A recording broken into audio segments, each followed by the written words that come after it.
Antara dosa dan kebaikan, ibarat seperti membuat kalung mutiara. Bagaimana mutiara pertama dirangkai, lalu yang kedua merangkai yang ketiga dan seterusnya. Demikian pula adanya. Satu perbuatan baik berdampak ke yang lainnya. Dan satu dosa pun berdampak ke yang lainnya. Penyebab dari dosa adalah kesombongan seseorang. Seseorang dapat menghindari dirinya dari perbuatan dosa hanya saat dia melihat hukumannya. Tapi kadangkala dia dibutakan kesombongannya. Kebiasaan untuk berbuat zalim dan jahat akan membuatnya semakin sering melakukan itu. Tindakan membahayakan dan perbuatan tidak adil masih bisa ditoleransi. Itu juga termasuk kejahatan yang masih bisa diampuni dalam lingkungan masyarakat itu. Itu hukuman yang dapat langsung diputuskan oleh mereka. Masyarakat itu yang memutuskan hukumannya.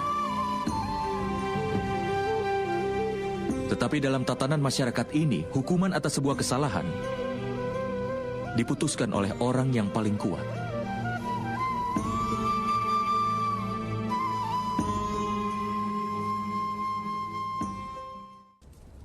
Apakah kau tahu batasan dari pengorbanan bagi orang-orang yang mencoba untuk membangun kebenaran?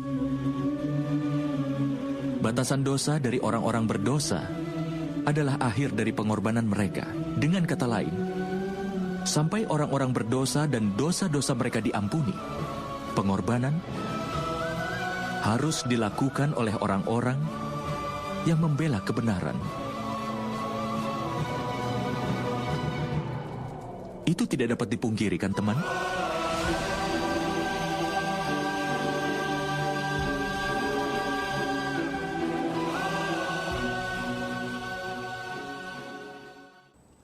Makhluk yang lahir sebagai manusia biasa tidak akan bisa melakukan keajaiban.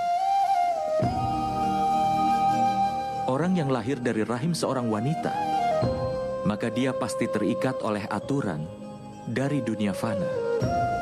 Kelahiran, usia, tua, penyakit, kematian tidak akan pernah bisa dia lepaskan. Tapi keajaiban memang terjadi, Paman. Itu memang benar, Satanika.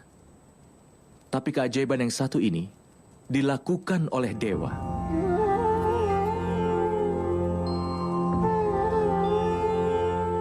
Ketika orang dengan segenap ketulusan jiwa dan raganya mau menghapus kejahatan dan membangun tatanan hidup yang baik dan benar, aib dan dosa dalam dirinya bisa diperangi. Maka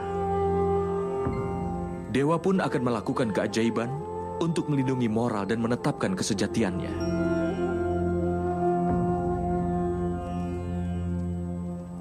Ketika seseorang berserah dan membuang keegoisannya dan segala dosanya, dan dia pun sudah siap untuk mengorbankan segala miliknya, maka seluruh makhluk ciptaan akan diberkahi dengan mukjizat. Dan pengorbanan yang seperti itu telah dilakukan ibuku Dewaki. Dan keajaiban pun terjadi di penjara itu, nak. Ini adalah keseimbangan penciptaan. Tapi dewa hanya melakukan mukjizat ketika ada manusia yang melawan hukum alam, namun kesejatian yang sebenarnya ada di dalam hati. Sehingga manusia jangan pernah menyerah untuk berjuang. Setiap kali seseorang berjuang untuk menghindari dosa, bahkan dalam bentuk perjuangan yang sekecil apapun, maka dewa akan melakukan mukjizat untuk melindunginya. Artinya, kalau kalian ingin mencari bantuan dari alam semesta ini dan juga dari para dewa, maka pertama-tama berserahlah dan jauhilah keegoisan dari segala dosa. Belajar tetap tegar di segala keadaan. Tapi ada satu kebenaran. Manusia seringkali lupa bahwa setiap partikel dari ciptaan merupakan bagian yang maha kuasa sendiri. Itulah sebabnya mereka selalu saja tetap terhubung. Seperti cara bunga menyebarkan aromanya di seluruh ruangan. Bau-bauan busuk pun menggunakan cara yang memang kurang lebih sama. Kebahagiaan dan kesedihan manusia bisa mempengaruhi dunia ini. Kebahagiaan seseorang juga bisa membuat bahagia orang lain di sekitarnya. Kesedihan seseorang pun bisa pula membuat sedih orang lain di sekitarnya.